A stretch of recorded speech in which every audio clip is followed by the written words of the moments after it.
¿Qué tal, amigos? Muy buenas tardes. Bienvenidos a su programa Despertar del Alma, transmitiendo desde nuestros estudios de KDHK Televisión, que ahora forman parte de la familia Hispanic World Television, desde San Diego, California. Hoy tenemos un regalito para todas aquellas personas que nos hagan el favor de llamar o mandar un mensaje. El teléfono en el estudio, que es el 619-451-9657. Les repito nuevamente, el teléfono es 619-451-9657. Las tres primeras personas que nos hagan el favor de llamar recibirán esta bella tarjeta, que es un salmo que se les enviará por correo. Es un salmo que va a iluminar su camino, su vida, y si lo tienen cerca de su casa, cerca a la mano, donde lo pueden estar leyendo, es un verdadero apoyo espiritual para cada uno de ustedes. Les agradeceremos si nos llaman a las tres primeras personas, recuerden. ¿Okay? Aquí se los pongo, aquí se los guardo para las personas que lo quieran adquirir. Hoy quiero empezar, como siempre, con las lecturas del siguiente domingo del tiempo ordinario del ciclo A. Es el domingo 14 en el tiempo ordinario, pero viene siendo el 5 de julio, ¿verdad? El domingo 5 de julio. Y la primera lectura es de la lectura del profeta Zacarías, del capítulo 9, versículos del 9 al 10. Y dice así: Así dice el Señor: Alégrate, hija de Sión, canta, hija de Jerusalén. Mira a tu rey que viene a ti justo y victorioso, modesto y cabalgando en un asno, en un pollino de borrica. Destruirá los carros de Efraín, los caballos de Jerusalén, romperá los arcos guerreros, dictará la paz a las naciones, dominará el mar de mar a mar, del gran río al confín de la tierra. Esta es palabra de Dios de la primera lectura. Primeramente vamos a analizar ¿quién era Zacarías? Zacarías es un personaje que aparece mencionado en la Biblia y en el Corán. En la Biblia es un sacerdote de la familia de Aarón. Lo pueden ver en Lucas capítulo 1 del 67 al 79. Y es el padre de Juan el Bautista. Estaba casado con Isabel, quien era pariente de María. Y lo pueden comprobar en Lucas 1, 36. ¿Quién era María? Pues la madre de Jesús.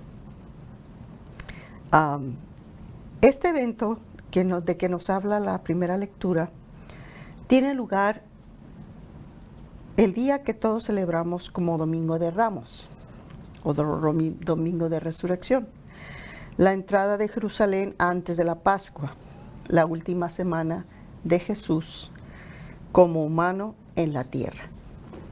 Si recuerdan, Jesús entra en aquel pueblo donde todo el mundo lo alaba con palmas y hace todo un festejo de aquel personaje que se había hecho tan famoso. Y hace su entrada triunfal con un objetivo. Pero lo irónico de este suceso es que justamente una semana antes de que fuera condenado y ejecutado, todos lo alaban, lo bendicen, lo adoran por todos sus actos y milagros. Era un hombre que había comprobado que era el Hijo de Dios, que venía de parte de Dios. Durante la misa, justo antes de la consagración, hacemos memoria a este momento y se canta con gozo y alegría lo que todos repetimos. Santo, santo, santo es el Señor, Dios del universo. Llenos están los cielos y la tierra de su gloria. Hosana en el cielo, bendito el que viene en el nombre del Señor. Hosana en el cielo. Y estos son los cánticos que repetía toda la gente mientras él entraba. Lo malo de esto es que hasta hoy seguimos repitiendo la misma acción. Por un lado alabamos a nuestro Dios, le decimos que creemos y confiamos en Él, y por otro hacemos y decimos lo que a Él no le agrada.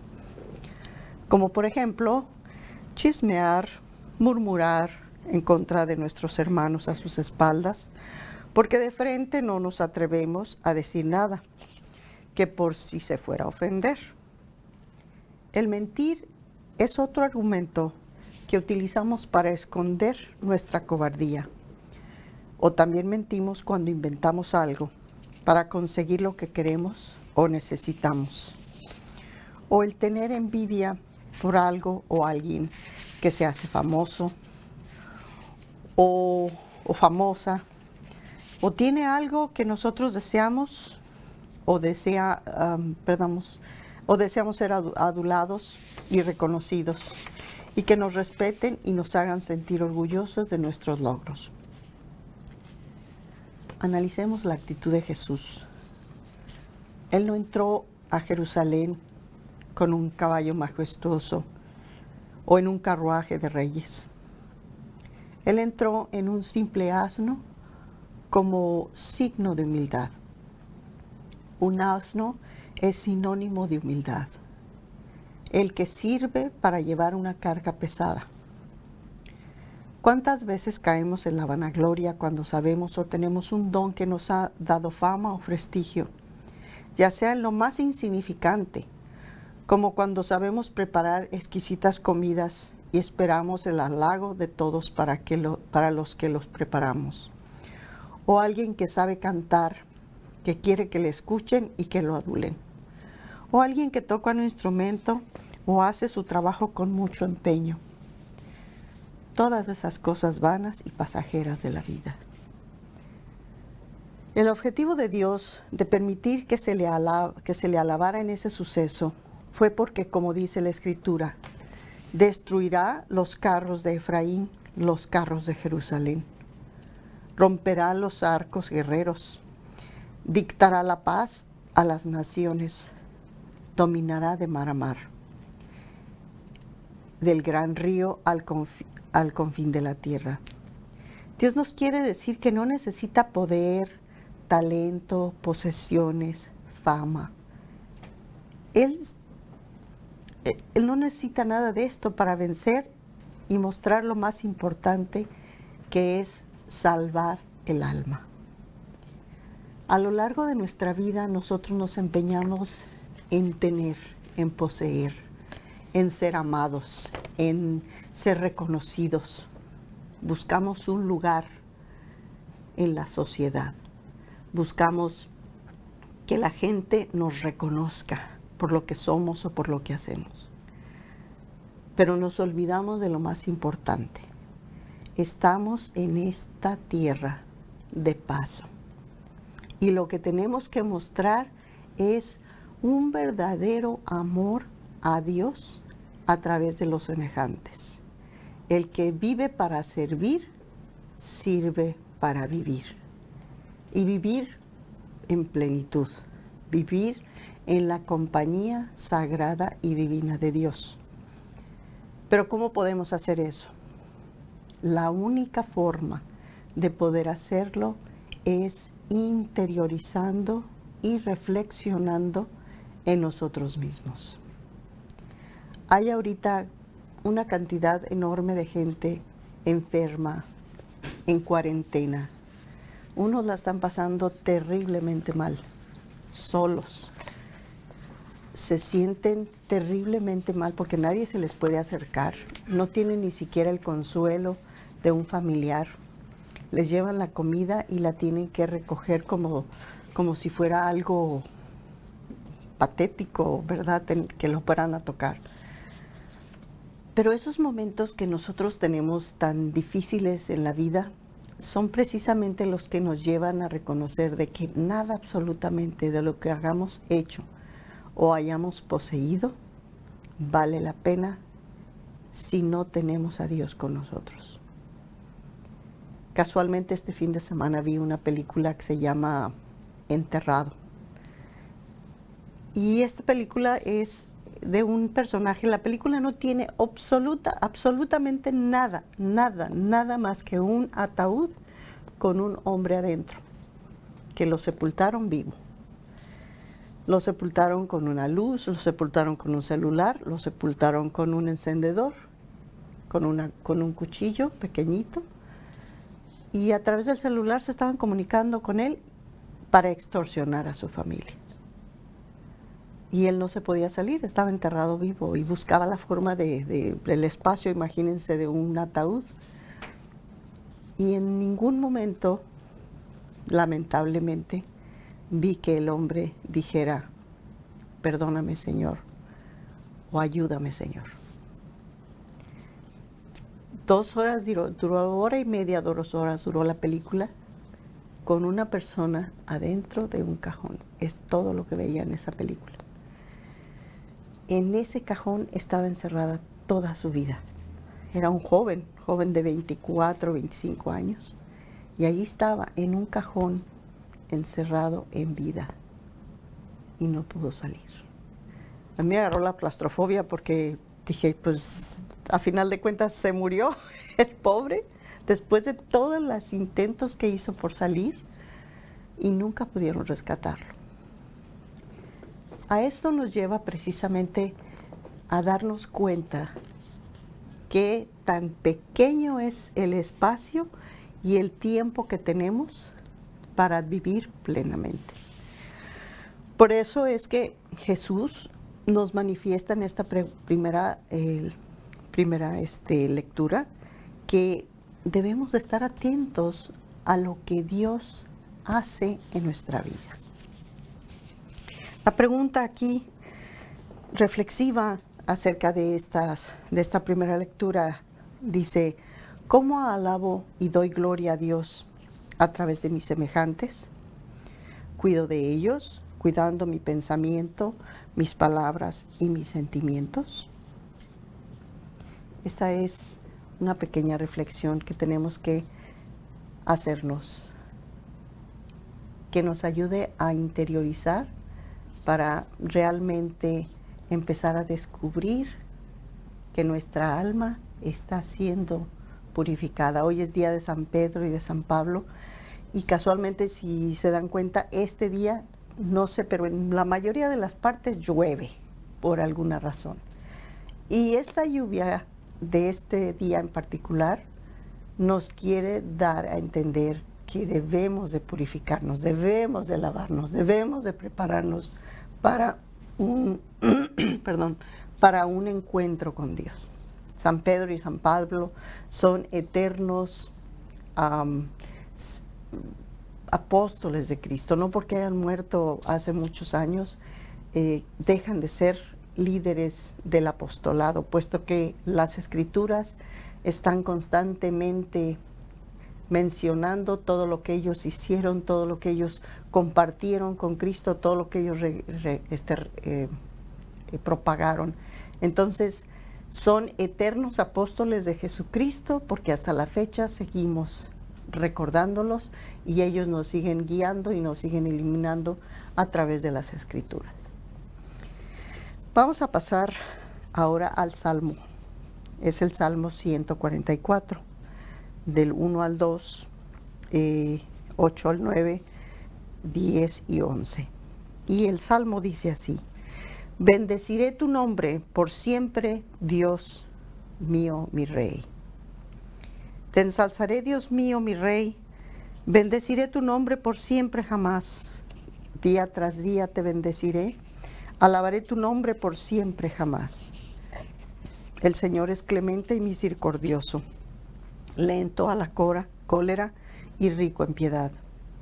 El Señor es bueno con todos, es cariñoso con todas sus criaturas. Que todas tus criaturas te den gracias, Señor, que te bendigan tus fieles, que proclamen la gloria de tu reinado, que hablen de tus hazañas.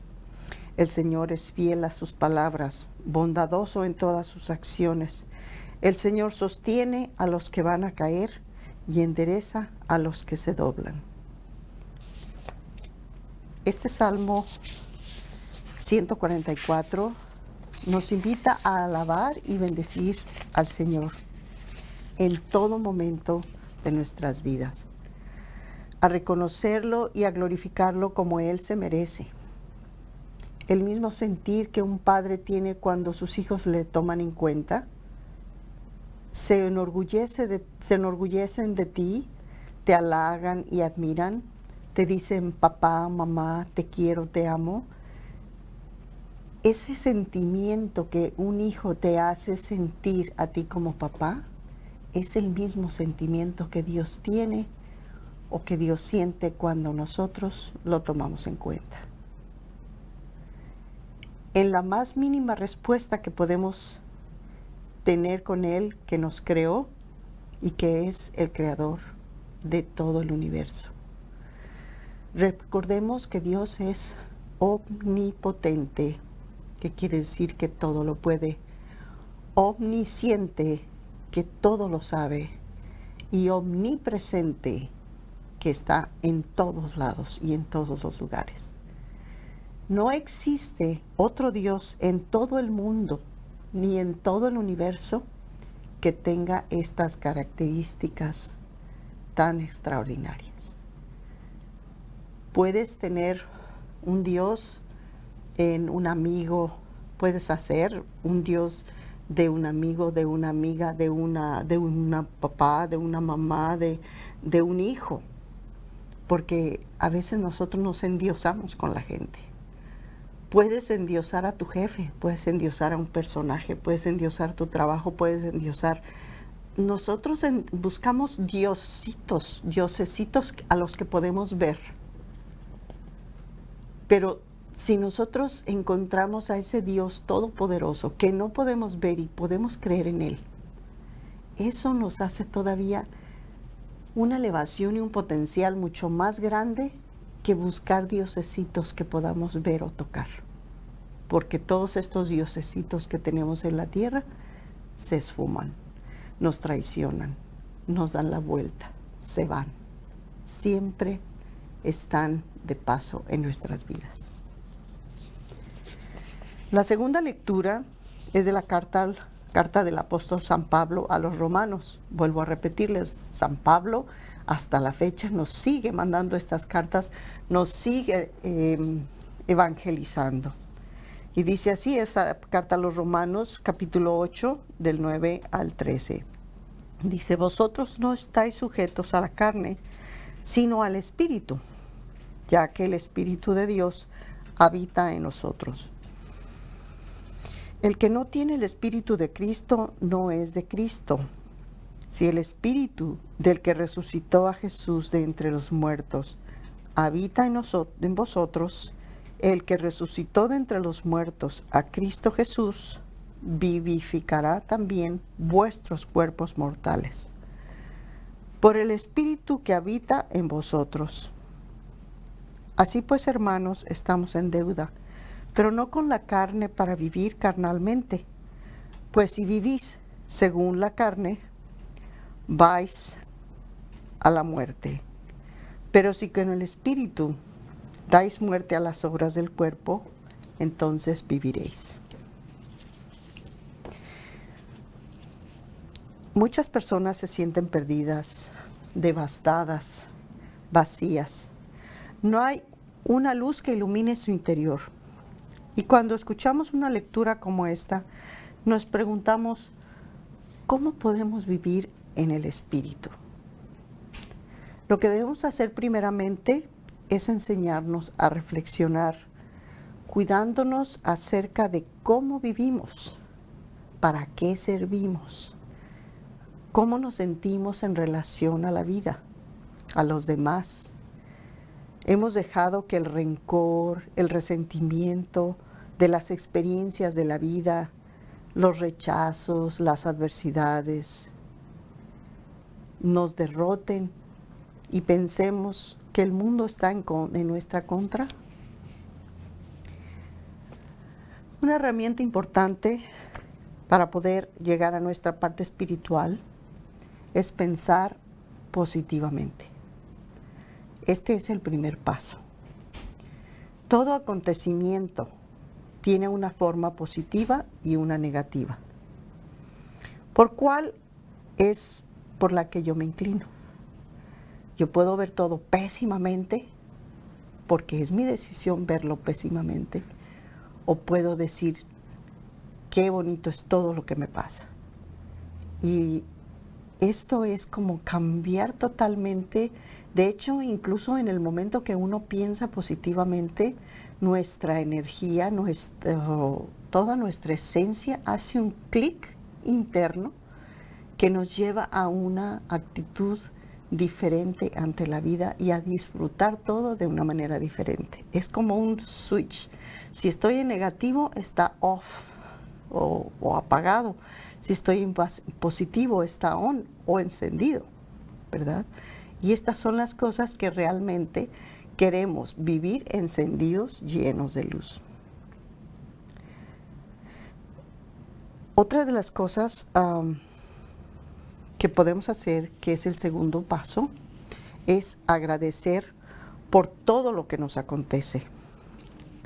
Estas dos herramientas nos ayudan a limpiar y purificar nuestro interior, nuestro pensamiento. Nuestro pensamiento es más claro y esto nos lleva a poder comenzar a ver nuestro interior, donde habita nuestra alma, y es en ella donde habita Cristo. Una vez que nos hallamos en su presencia, podemos comenzar a experimentar un sentimiento libre de la carne y de las cosas materiales y carnales que nos atan a este mundo. Es en ese momento que comenzamos a vivir una nueva vida. Si nos obsesionamos con el trabajo, la familia, las relaciones sexuales o amorosas, el estudio, todo esto nos trae conflicto, dispersión de nuestro pensamiento. Estamos todo el día ocupados con cosas inútiles que solo nos estresan y desgastan. Existen los problemas, sí, pero cuando nuestro espíritu está elevado a la sintonía de Dios, Él mismo nos da la solución. El grave problema que tenemos es que queremos controlar cada minuto de nuestra vida y no descansamos en nada ni en nadie. Y si lo hacemos, no nos da paz o tranquilidad para solucionarlo. Muchas veces acudimos a un amigo, a un familiar o a alguien que creemos que nos pueda sacar del problema en que estamos metidos, ya sea económicos, sentimentales o de adicción, pero nunca encontramos la respuesta que esperamos. En cambio, cuando buscamos a Dios en nuestro interior, la respuesta y la solución vienen en automático. Jesús mismo dijo, busca primero el reino de Dios y todo se te dará por añadidura. Es porque no estamos pensando en Él, mucho menos confiando. Nos engañamos solos diciendo que tenemos fe, pero la realidad es que queremos controlarlo todo porque eso nos da un sentimiento de poder. No queremos sentirnos derrotados o perder nuestras propias convicciones. La vida con Cristo es mucho más fácil de lo que nos imaginamos. Pensamos que Él va a Él va a exigir cosas que no queremos darle.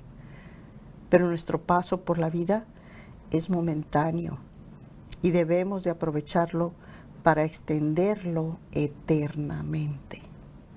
Si tanto amamos la vida, que es tan hermosa en este momento, ¿qué tanto más hermosa puede ser al lado del que nos creó?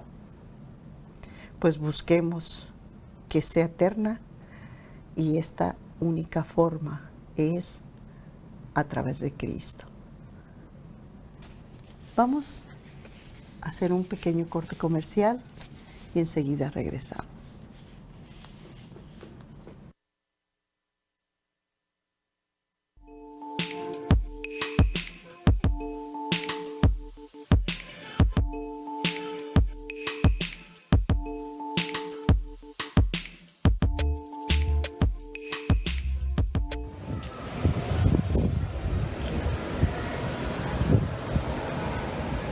Hola a todos, les saluda Pablo Barragán Márquez de Exploración Tlacuali, México, enviándoles un cordial saludo desde la bellísima ciudad de Oaxaca, específicamente en el Templo de Santo Domingo. Y quiero hacerles una muy cordial invitación para que sigan la señal de kdhk.tv, donde muy pronto estaremos poniendo información, imágenes y diferentes investigaciones de Exploración Tlacuali, México, en donde ustedes podrán conocer más de cerca muchísimos aspectos de la cocina tradicional mexicana, pero también de la historia, la cultura y sobre todo de la belleza de este México mega diverso que tanto amamos. Estén muy pendientes, los esperamos.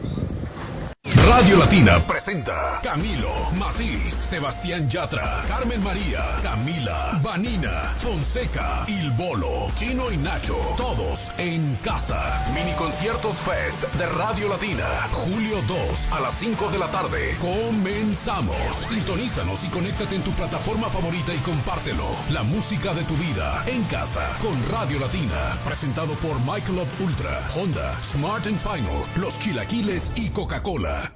Hola amigos,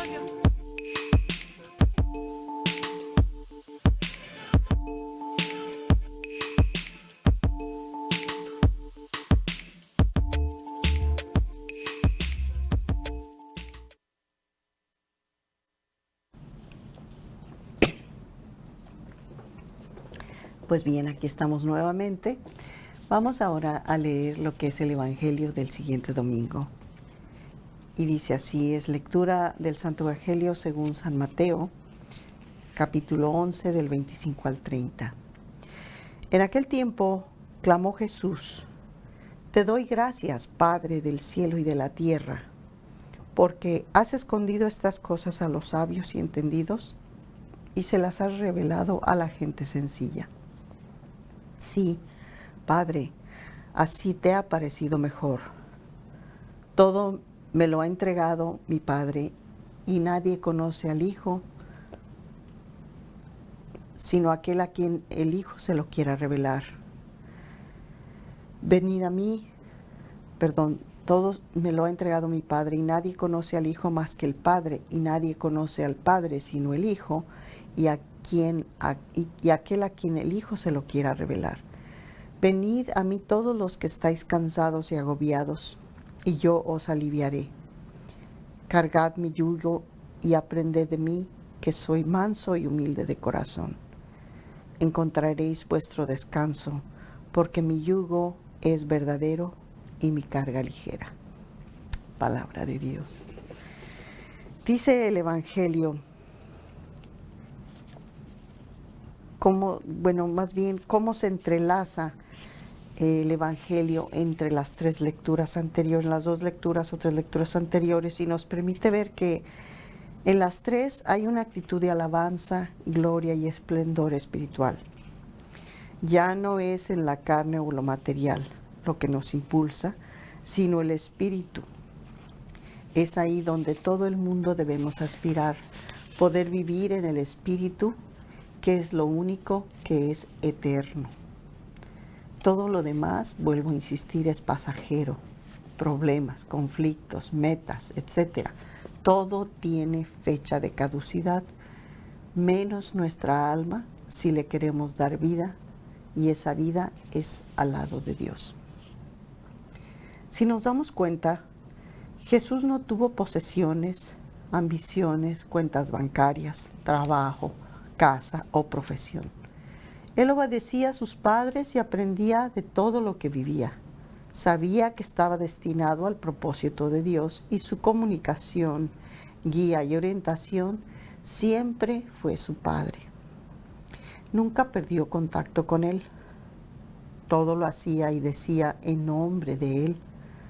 Daba gracias porque se daba cuenta de cómo Dios escondía su grandeza y la revelaba a la gente sencilla a los más humildes.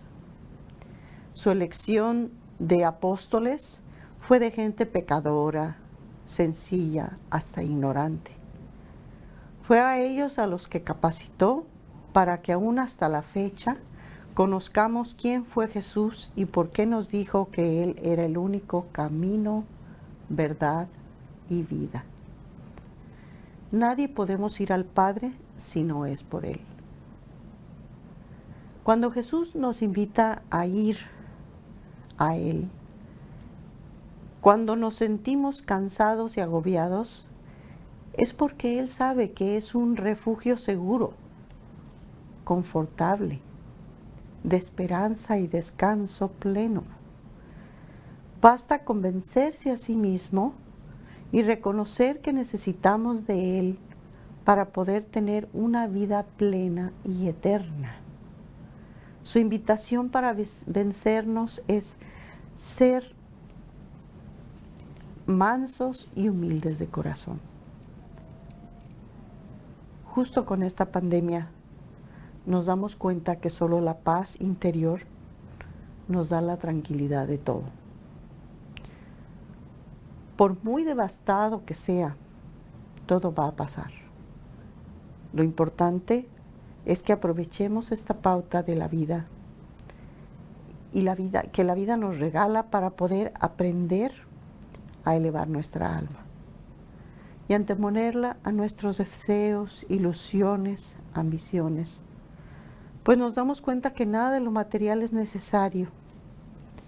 El alimento físico lo provee Dios, pero el alimento del alma se necesita rendirnos a su voluntad, someter nuestro orgullo, nuestras flaquezas, nuestra soberbia, nuestros egoísmos, nuestro querer dominarlo todo. Como lo decíamos anteriormente, necesitamos dejar de amar a todos esos diosesitos que tenemos a nuestro lado en nuestro diario vivir y dejar que Dios, el mero Dios, nos rija en nuestra vida para poder tener paz, tranquilidad, alegría y felicidad. La pregunta que concluye este evangelio es: ¿qué tan dispuestos estamos para rendirnos ante Dios y experimentar su divinidad en nosotros? Vuelvo a repetirla. ¿Qué tan dispuestos estamos para rendirnos ante Dios y experimentar su divinidad en nosotros? ¿Qué tan dispuestos estamos a dejar a todos esos diosesitos que tenemos en la mano todos los días? Ese es un Dios. No podemos ir a ningún lado sin ese diosesito. Si salimos por alguna casualidad o por alguna situación, se nos pierde el celular y nos sentimos perdidos. Porque yo recuerdo que antes memorizábamos todo. Este era nuestro celular, nuestra cabeza, traíamos ahí los números de las personas a las que conocíamos, traíamos los teléfonos de todo el mundo. Este era una calculadora, un verdadero archivo que traíamos ahí. Un archivo personal, único, integrado en nuestra propia cabeza. Y ahora no me sé el número ni siquiera de mi hermano, de mi mamá, de mi papá, porque no sé qué número tiene. ¿No se les hace eso un diosesito que nos haga todos los mandados, como quien dice? Bueno, quiero platicarles, pasando ya a otra cosa, quiero platicarles de un personaje muy importante, pero antes de entrar a eso, quiero retomar un poquito las gráficas que vimos anteriormente. ¿Por qué? ¿De dónde viene Jesús? ¿Cuál es el linaje de Jesús? En las gráficas anteriores veíamos la descendencia de Noé, veíamos la descendencia de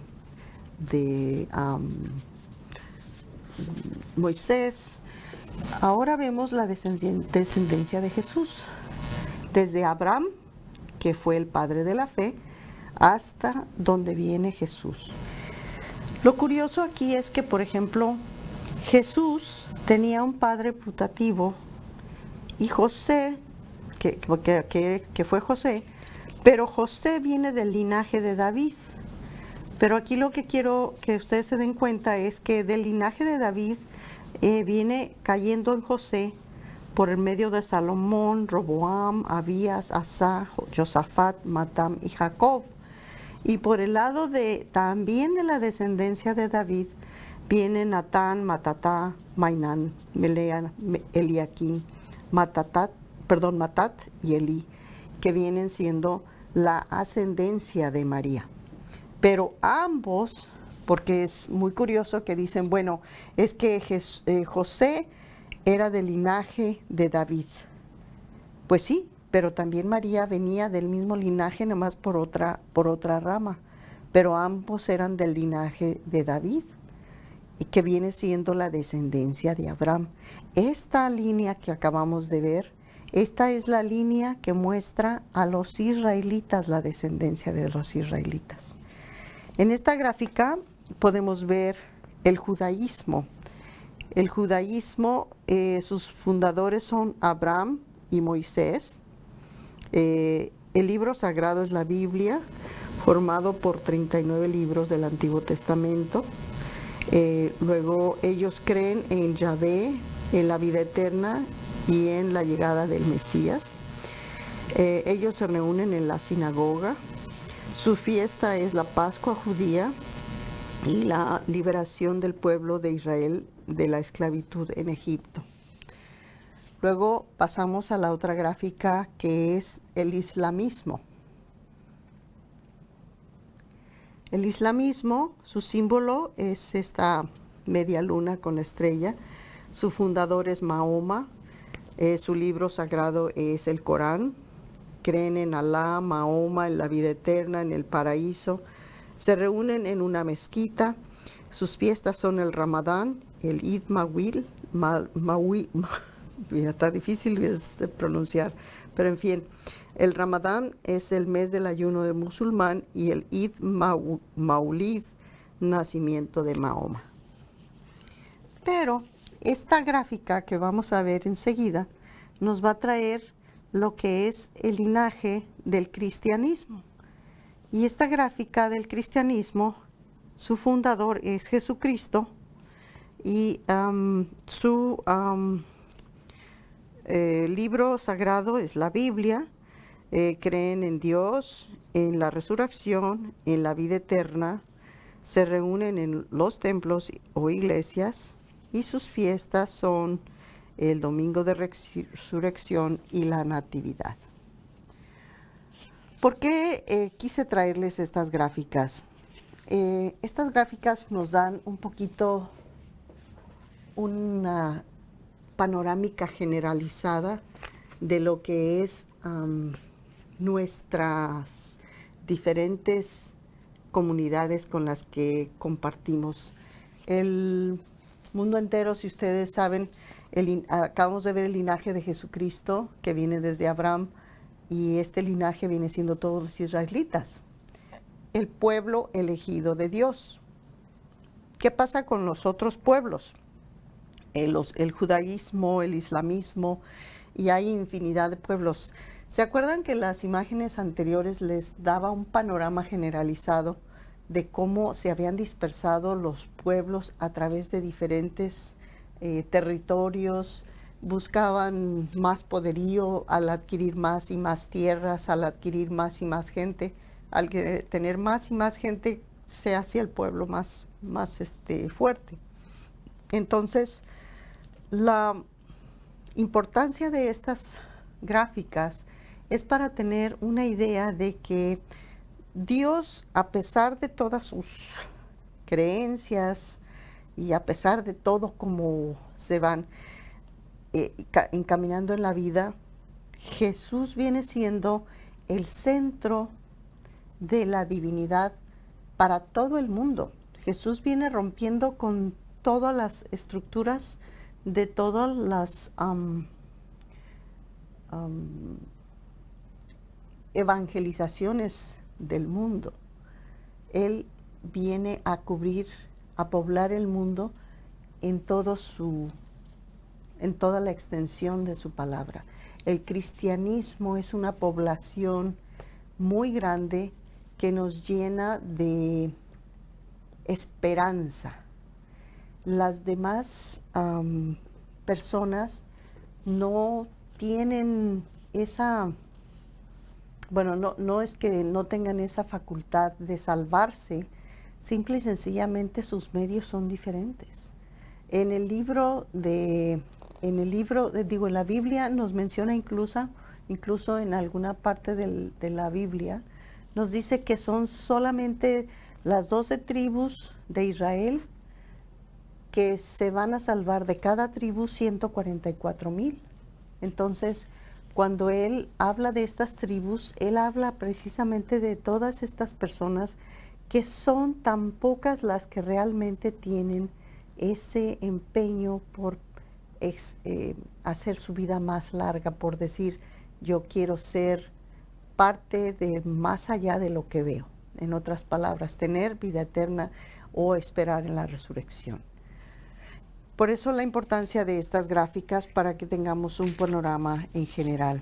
Dentro de estas gráficas está un personaje muy importante, que es uno de los profetas que le dieron seguimiento a todo lo que era la fe de Abraham. Después de Abraham vino Moisés.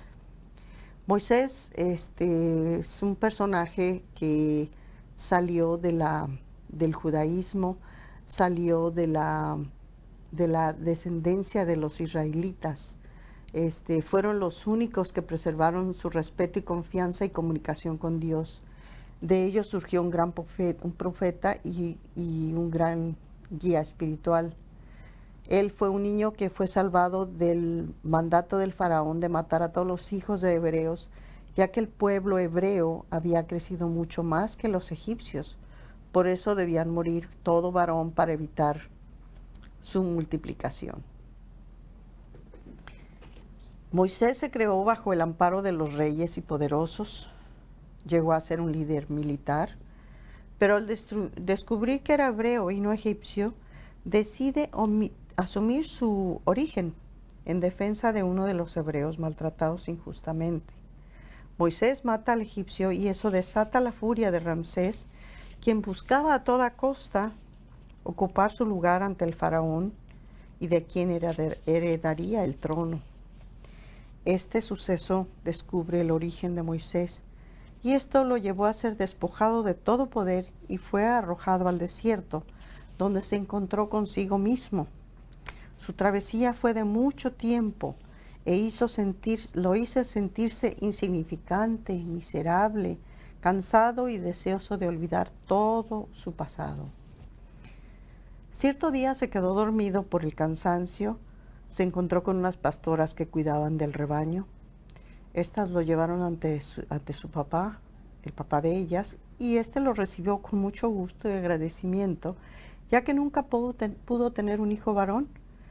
Entonces le ofreció que escogiera a una de sus hijas para tener más descendencia.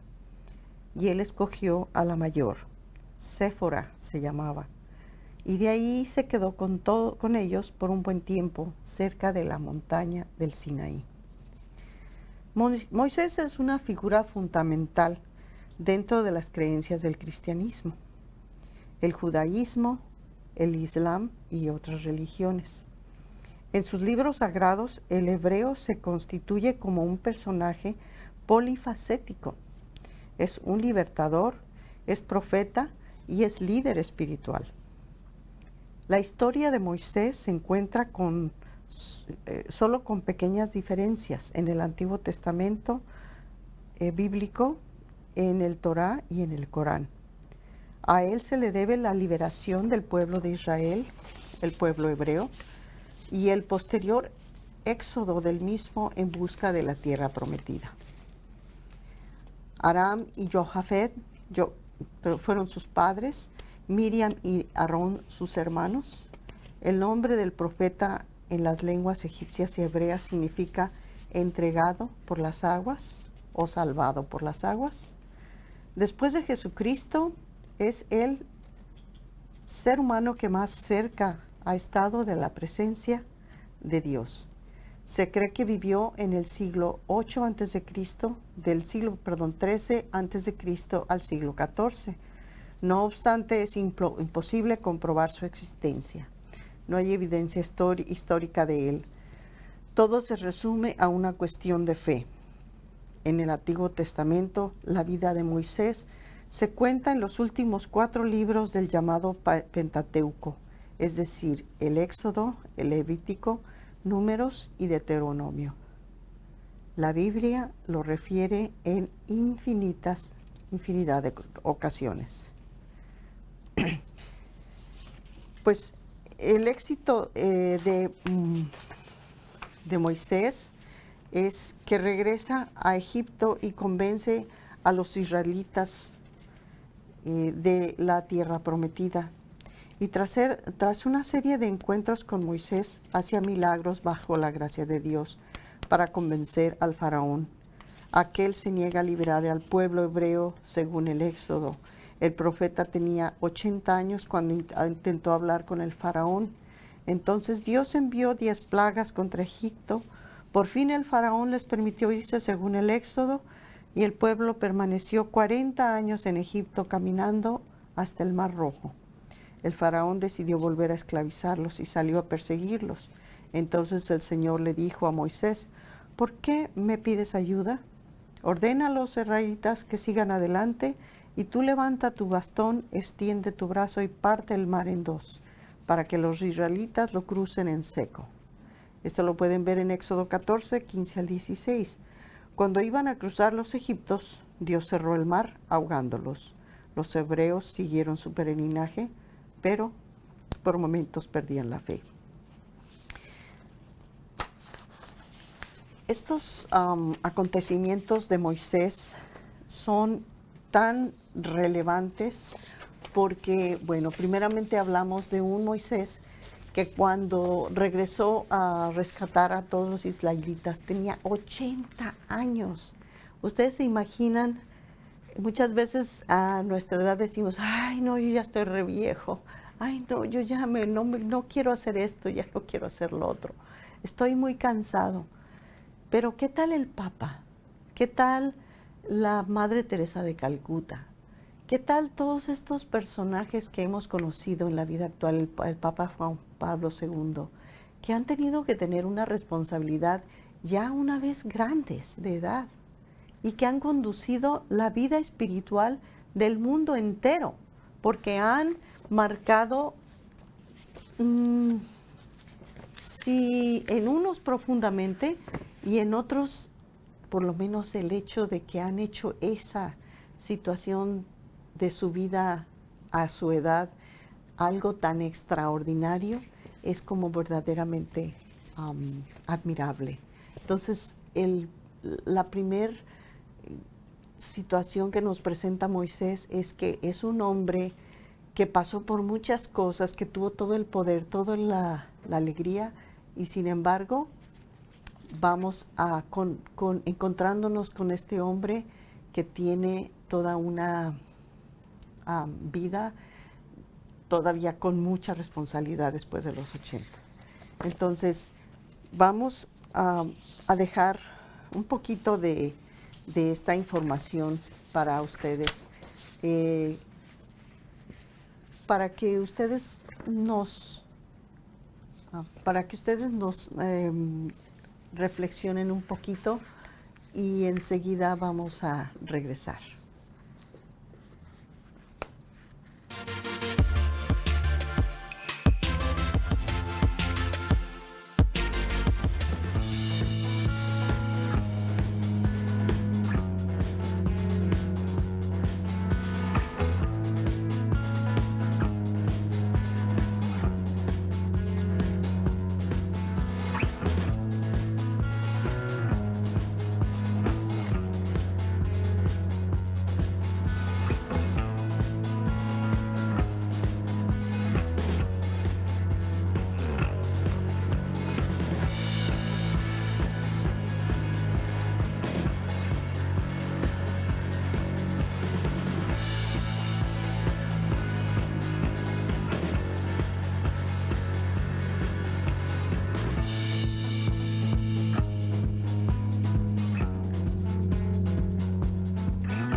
Bien, pues regresamos después de esta breve pausa y continuamos un poquito con el personaje de Moisés.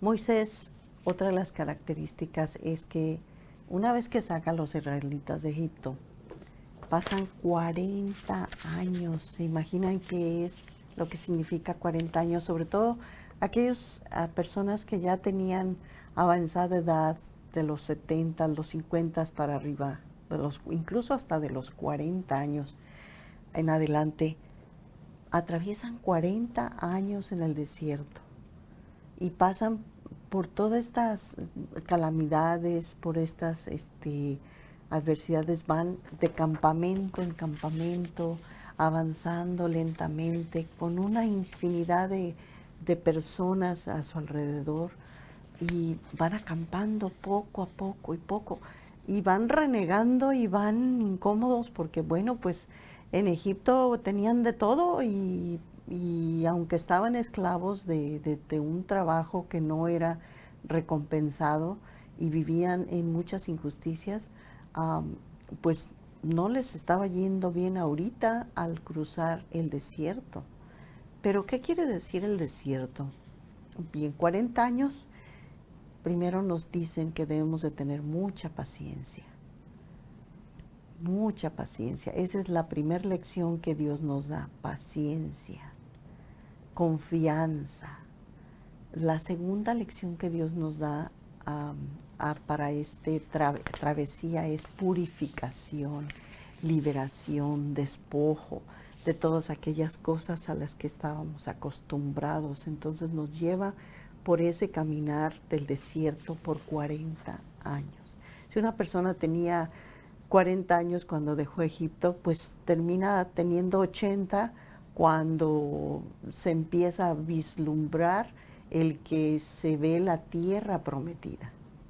Entonces, lo mismo pasa con Moisés. La otra característica importante de Moisés es que una vez que se encuentra con Dios en la montaña del Sinaí, él jamás pierde esa comunicación con Dios constante, ¿sí? Él tiene todos sus encuentros con Dios en lo que le llaman el santuario, que viene siendo la tienda del encuentro. Y esa tienda del encuentro tenía unas especificaciones dadas por Dios a Moisés para que esa tienda que se iba a estar desensamblando y ensamblando, tenían que tener esas características, y no eran unas pequeñeces, eran unos detalles muy específicos con los que Dios le había dicho a Moisés que esa tienda del encuentro se tenía que construir, y que cada que se avanzaba a través de esa tienda del encuentro, en esa tienda del encuentro estaban la alianza de Dios con el hombre, que son los 10 mandamientos, las tablas de las leyes que Dios había impuesto a los hombres. El único pueblo en el que Dios se fijó para que este pueblo siguiera sus pasos. No existe absolutamente ningún otro pueblo sobre la tierra que reconozca a Dios como ellos le reconocen. Entonces, específicamente Moisés nos deja estas enseñanzas. Primeramente, la paciencia. Segundo, la confianza total en Dios. La comunicación con Dios. La esperanza siempre viva en Moisés. Moisés nos da esta oportunidad de ser extraordinarios para la vida, para que podamos verdaderamente ser agradables a Dios. Y ser agradables a Dios, créanme, es como lo dice Jesús: el que no se hace como niño nunca podrá entrar en el reino de los cielos. Moisés nos da esta enseñanza. Entonces, las preguntas de muchas situaciones, Dios nos ha salvado y hemos tenido que emprender cosas que no esperábamos hacer. Pero ¿qué hemos aprendido de estas experiencias inesperadas? Nos hemos dado cuenta de la presencia de Dios en nuestras vidas y cómo nos ha escogido para crecer y aprender de ello. Yo les invito a que esta semana reflexionemos en estas preguntas que hicimos a través de estas lecturas del Evangelio, que nos van poco a poco enseñando a cómo vivir una vida espiritual y a despertar nuestra alma. Quiero agradecer a la ganadora de uno de este pequeño obsequio que que nos presentan. Es la ganadora que nos habló de Tijuana, Graciela Hernández. La felicitamos. La Biblia es la verdad de la vida. Felicidades por el programa, nos dice. Les vuelvo a repetir, el teléfono del estudio es el 619-451-9657 para que nos sigan enviando sus mensajes, sus preguntas, y nosotros les haremos llegar también pequeños regalitos como esto. Les agradecemos realmente su presencia, su atención a este programa. Cualquier sugerencia, cualquier pregunta, cualquier duda que quieran aportarnos, con mucho gusto esperamos sus comentarios, y con el favor de Dios nos veremos aquí la próxima semana en su canal de KDHK Televisión en San Diego, California. Que Dios les bendiga.